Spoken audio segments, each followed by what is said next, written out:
इतना horrible experience था। और जो बाकी 2 लेडीज़ थी उन्होंने मेरे पैर बांध दिए। 2 पोल थे, उसमें मेरे पैर बांध के और मेरे ऊपर चढ़ के मेरी डिलीवरी कर रहे थे। हम बहुत पेशेंटली सब कुछ झेल रहे थे क्योंकि हमको लग रहा था कि मेरा बच्चा मूव नहीं कर रहा है, उसको शायद एनआईसीयू की ज़रूरत है। जब डिलीवरी हो गई तो बच्चा रोया ही नहीं। तो हम पूछे कि बेबी रोया क्यों नहीं, हमको एक बार तो बेबी दिखा दो। तो सब लोग बोला कि बेबी को एनआईसीयू में ले गए हैं, उसको सांस लेने में प्रॉब्लम हो रहा था। और हम क्योंकि इतना पुश और इतना कुछ हो चुका था तो हम बहुत ज़्यादा टायर्ड हो गए थे और उन लोगों ने नींद की दवाई दे दी, तो हम सो गए। और जब उन्होंने स्कैन किया तो बेबी, उनको कुछ तो गड़बड़ लगा। हमको कोई कुछ नहीं बताया कि उस समय पे कि क्या हो रहा है, लेकिन हम देखे कि सब लोग बहुत ज़्यादा परेशान लग रहे थे। तो सबने बोला कि बेबी का मूवमेंट थोड़ा कम है, तो हम लोगों को भागलपुर जाना पड़ेगा क्योंकि नौगच्छा थोड़ा छोटा जगह पड़ता है। अब जब भागलपुर आए तो भागलपुर में भी सारे जितने भी स्कैनिंग सेंटर्स थे, रात में यहाँ कुछ भी नहीं खुला था। हम लोग बहुत परेशान थे, बहुत जगह घूमे। भागलपुर का जो मायागंज अस्पताल है वहाँ गए, बहुत सारे डॉक्टर्स के पास गए, बट कोई एक्सेप्ट नहीं करने के लिए तैयार था क्योंकि सबको शायद लग रहा था कि कुछ प्रॉब्लम आ सकता है, तो किसी ने एक्सेप्ट नहीं किया। हम लोग पूरी रात घूमते रहे, यहाँ वहाँ बहुत सारे लोगों के पास गए, बट कोई भी रिस्क नहीं लेना चाह रहा था और कोई हमको नहीं बता रहा था कि हो क्या रहा है। वो लोग बस डिलीवरी कराना चाह रहे थे और नॉर्मल डिलीवरी कराना चाह रहे थे क्योंकि उनको शायद लगा होगा कि अगर नॉर्मल डिलीवरी नहीं कराई और सी सेक्शन कराई तो जो नेक्स्ट प्रेगनेंसी होगी उसमें टाइम लगेगा। वो लोग दूसरे थॉट प्रोसेस में थे। और मेरा तो मन था कि मेरा बच्चा बस जल्दी से आ जाए मेरे हाथ में, क्योंकि उसका मूवमेंट कम है तो शायद उसको एनआईसीयू में डालना पड़ेगा। तो हम कहे कि हम अपना बेबी छोड़ के नौगच्छिया क्यों जाएंगे, मेरा बच्चा यहाँ भागलपुर के एनआईसीयू में है तो हम तो उसको देखते हुए जाएंगे या उसको लेके फिर ही जाएंगे घर। फिर जब बेबी ठीक हो जाएगा तब जाएंगे ससुराल। तब फिर शायद उन लोगों को लगा कि अब तो ये जा नहीं रही है, तो फिर उन्होंने मुझे बताया कि ऐसा ऐसा हो गया है, बेबी अब है नहीं।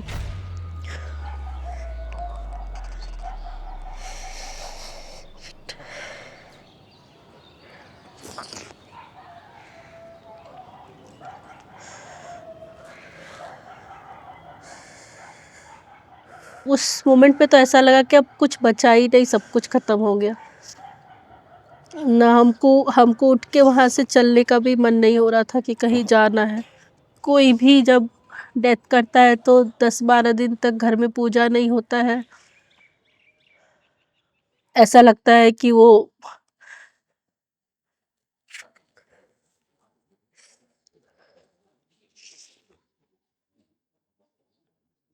तो वो 12-13 दिन तक हम लोगों के घर में पूजा नहीं हुई।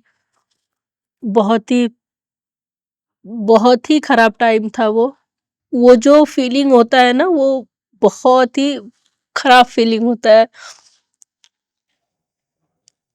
एज अ ह्यूमन बीइंग हम सबका नेचर होता है ना, हम ही क्यों, वाई मी, मतलब मेरे साथ ही ऐसा क्यों हुआ।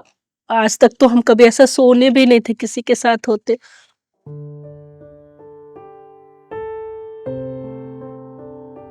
तो लोग तो 10 तरह की बातें करते हैं कि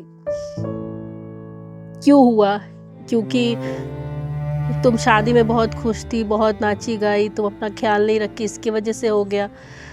कुछ लोग कहते हैं मम्मी के घर में लोगों ने ख्याल नहीं रखा, इसकी वजह से हो गया। हमने एक छोटा सा फोटो शूट कराया था, कुछ लोगों ने कहा उसकी वजह से हो गया। रीज़न चाहे जो भी रहा हो, अगर जिस लड़की के साथ ऐसा हुआ है, अगर उसके सामने आप ऐसी बातें करते हो तो उसको कैसा फील होता है, ये कोई नहीं समझना चाहता है और कोई समझना चाहता ही नहीं है। बस ब्लेम गेम चलता रहता है, किसको ब्लेम किया जाए, डॉक्टर को, सिचुएशन को, या फिर उस लड़की को ही जिसके साथ ऐसा हुआ है। ये कोई नहीं समझता कि सबसे बड़ा लॉस तो उसी का हुआ है। उस बीच में मेरी एक फ्रेंड ने हमको इस्कॉन से कनेक्ट कराया, तो हम वहाँ से कृष्णा से बहुत ज़्यादा कनेक्टेड हो गए और हम बहुत ज़्यादा कृष्णा का चैंटिंग करते हैं, आज भी करते हैं, उस टाइम भी करते थे। वो जो कृष्णा का महामंत्र है, हरे कृष्णा कृष्णा कृष्णा हरे हरे, हरे राम राम राम हरे हरे। सो ये जो मंत्र है ये हमको बहुत हेल्प किया इस चीज़ से बाहर निकल में। मेरे जैसा इंसान जब सुसाइड थॉट्स आ सकते हैं, कुछ गलत करने के थॉट्स आ सकते हैं मेरे अंदर, तो जो लड़कियां इतना प्रॉब्लम्स अपने लाइफ में नहीं देखी हैं, जो अपने घर में बहुत ही सोफिस्टिकेटेड लाइफ जीती हैं, उतना ज़्यादा प्रॉब्लम्स जिन्होंने नहीं देखा, अगर उनके साथ ऐसा हो जाए तो उनका तो और भी मुश्किल टाइम हो जाएगा। तो हमको लगा शायद हमको कुछ ऐसा करना चाहिए कि हम उनका हेल्प कर सकें। उस चीज़ को ध्यान में रख के हम टैरो सीखे, एज अ साइकोलॉजी में मास्टर्स किए, कोचिंग ICC सर्टिफाइड कोच बने, और आज के डेट में हम अपने तरफ से पूरी कोशिश करते हैं कि कोई भी लड़की, कोई भी लेडी अगर ऐसे किसी भी सिचुएशन में हो, या उनके साथ मिसकैरेज हुआ हो, कंसीविंग में प्रॉब्लम हो, अगर उनको बात करनी है, अगर उनको किसी तरह का हेल्प चाहिए तो हम हेल्प कर सके। आज मेरे पास 2 बच्चे हैं, मतलब मेरे साथ जो वो सिचुएशन हुआ वो 2017 में हुआ, उसके बाद हम 2019 में कंसीव किए, मेरी एक बेटी हुई उस टाइम पे। I love you. 2021 में मेरा एक लड़का हुआ, और जो मेरा फर्स्ट बेबी था वो भी लड़का था। तो 2021 में जब मेरा बेबी आया, उसका नाम कृष्णा रखा है, तो ऐसा लगा कि रुद्र ही आ गया वापस, जबकि हम तो रुद्र को देखे भी नहीं, बट वो फीलिंग आता है कि शायद वही आ गया वापस।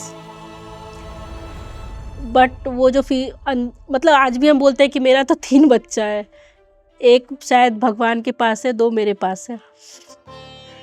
तो मुश्किल तो होता है, बट अगर मेरे इस वीडियो से किसी भी एक लेडी को भी ऐसा कुछ फीलिंग आता है कि आज तो मुश्किल वक्त है, हो सकता है आपको लग रहा होगा कि नहीं कटेगा, कैसे कटेगा, कैसे फिर से प्रेग्नेंट होंगे, फिर से कब होंगे, होगा कि नहीं होगा,